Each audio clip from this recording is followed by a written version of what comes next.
દીકરાની હત્યા કર્યા બાદ પિતાએ પણ આત્મહત્યા કરી થરાદના રાણેસરી ગામમાં ચકચાર. થરાદ તાલુકાના રાણેસરી ગામમાં ચકચાર મચાવી દેનારી ઘટના સામે આવી છે.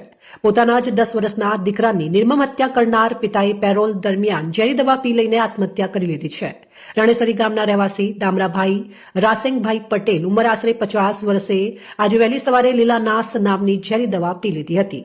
તેમની હાલત ગંભીર થતા તાત્કાલિક 108 એમ્બ્યુલન્સ મારફતે થરાદ સરકારી હોસ્પિટલ ખસેડવામાં આવ્યા હતા, પરંતુ હોસ્પિટલ પહોંચતા પહેલા જ તેમનું મોત નીપજ્યું હતું.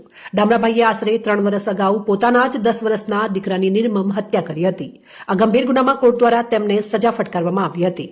તેઓ અમદાવાદની સાબરમતી સેન્ટ્રલ જેલમાં સજા ભોગવી રહ્યા હતા. તાજેતરમાં તેમને 21 દિવસની પેરોલ મંજૂર કરવામાં આવી હતી, જેમાં હજી 10 દિવસ બાકી હતા. તે દરમિયાન આ ઘટના બની છે. પરિવારજનોના જણાવ્યા મુજબ પેરોલ પર બહાર આવ્યા બાદ ડામરાભાઈ પરિવાર માટે પણ જોખમરૂપ બન્યા હતા.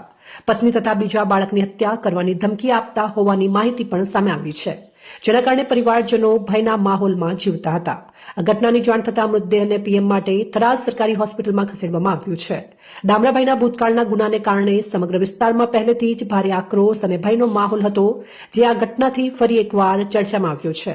પોતાના જ નિર્દોષ દીકરાની હત્યા કર્યા બાદ પેરોલ પર બહાર આવી આત્મહત્યા કરવાના બનાવે અનેક ગંભીર સવાલો ઉભા કર્યા છે.